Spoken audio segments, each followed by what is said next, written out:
Check it out. This is a portable singing booth. How well does it work, and what's a good mic shield for your home studio? In this video, I'll share my thoughts on several mic shields. I'll talk about their features, build quality, and of course, how they perform when we sing into them, and some pros and cons of each. Spoiler alert, all these shields helped, but some much more than others.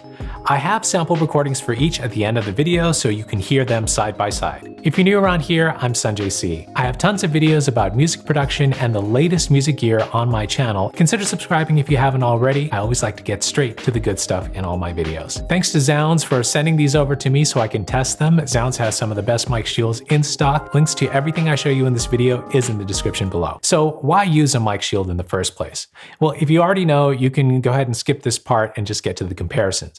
For the rest of us, mic shields help prevent other sounds in your environment from being recorded into your mic. This includes that reverb that is hard to notice until you've recorded a perfect take. These shields can also even out your vocals and help the mic pick up the sound it's supposed to. Before we get to that crazy vocal booth, I want to talk about some of the most popular shields out there. Let's get right into it. The SE Electronics RFX reflection filter costs around $103. This shield acts as a high-performance acoustic filter using a patented design technology. It's lighter than it looks at about 5 pounds. This one is pretty advanced with a 4-layer acoustic filter. This shield has lots of adjustments and was super easy to get set up. Probably the easiest here. And the isolation is among the best that I compared. It's plastic, so not as durable as the monoprice shield, but if $100 is your price range, get this one, you'll be happy. By the way, did you know that SE Electronics was the first to create a solution for dealing with unwanted sounds from a room? Okay, here's the Aston Halo. This shield has a patented design and is much bigger than the usual shield, but it's pretty light for its size at 3.5 pounds. The design helps diffuse and isolate. It's pretty thick too.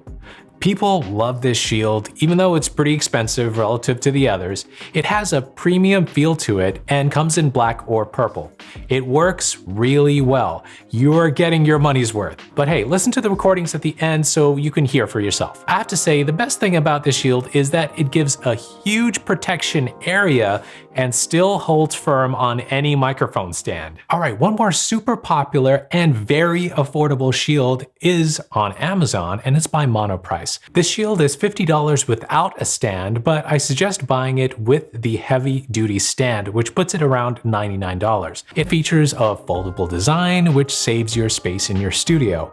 It's 23.5 inches wide when it's fully opened. You can actually mount this with the mic upright or upside down, which is pretty cool. The foam is around 1.5 inches thick, and it did a good job isolating sound and avoiding reflections from my studio. The Monoprice shield is heavy duty. You'll need a very sturdy stand to hold this upright, but the quality is very, very high. This looks pro, and I would love to have it in my studio. Next, I tested the Prime Acoustic VoxGuard VU acoustic reflection filter. It's a bit lighter than the SE Electronics one. Prime Acoustic is a very popular brand, and actually I got my studio treatment from them. I picked this one because it has a window cut out in the middle. Why? Well, it's useful if you have another singer in the room or are collabing with a producer or a band. You've probably seen shields like these in bigger recording studios, but they could be great for podcasting too, or a home studio. All right, remember to keep watching till the end of this video. You don't want to miss that portable isolation booth thing.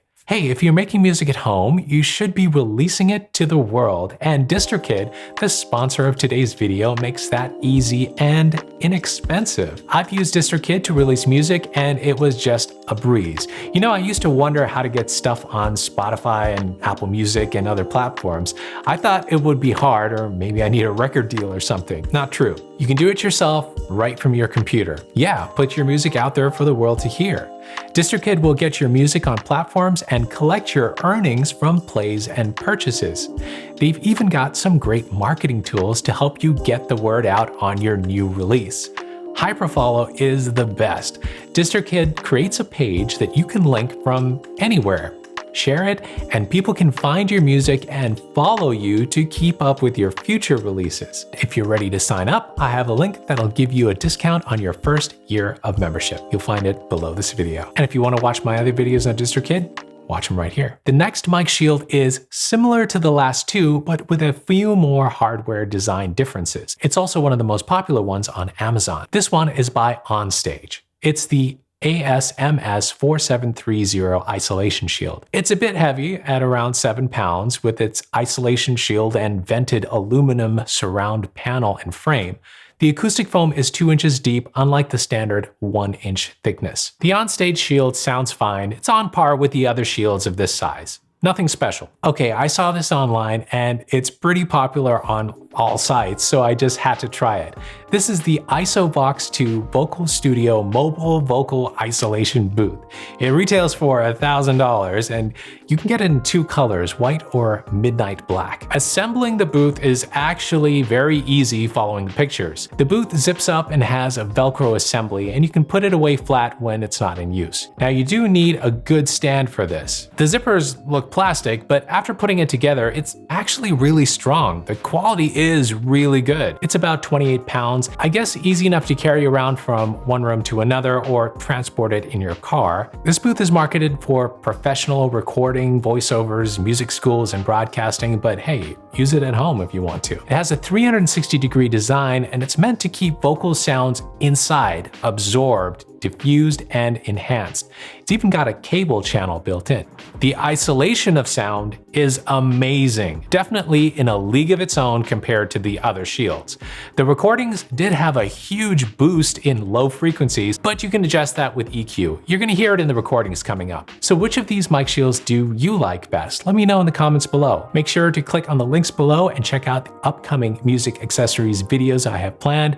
If there's anything you'd like me to cover, suggest it in the comments below. And of course, have fun singing, talking, or just making the music you love. Okay, let's hear the comparison recordings with each shield. Wait till you hear the IsoVox. This is me recording with no mic shield at all. This is what it sounds like when I'm not using any mic shield. By the way, I'm using the MXL 770 microphone, which I really like and I highly suggest. This is the SC Electronics mic shield, and I really like how easy this was to set up.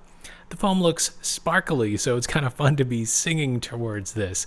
I think this is the sparkliest mic shield here. This is me talking into the Aston Halo mic shield. And this is the one I use a lot, and I can already tell that it's really isolating the sound just being right here. I don't even have to listen to the playback. It's already doing its job. This is me talking at this distance on the Monoprice stage right shield, and this is what things sound like. What do you think of the sound of the Monoprice mic shield? This is me speaking into the mic using the Prime Acoustic Vox shield with a window. What do you think of it? How does this sound? Is it blocking out some of the environmental sounds? All right, there you have it, the Prime Acoustic. This is me speaking into the OnStage mic shield. How does this sound? This is actually not that sturdy, but it's very light. I kind of like the way it looks. This is me speaking into the MXL 770 in the IsoVox isolation booth. It's really protected from other sounds in here. Even when I talk towards the sides, it seems like it's all very enclosed. There is a lot of room in here. Seems like a cozy place to take a nap.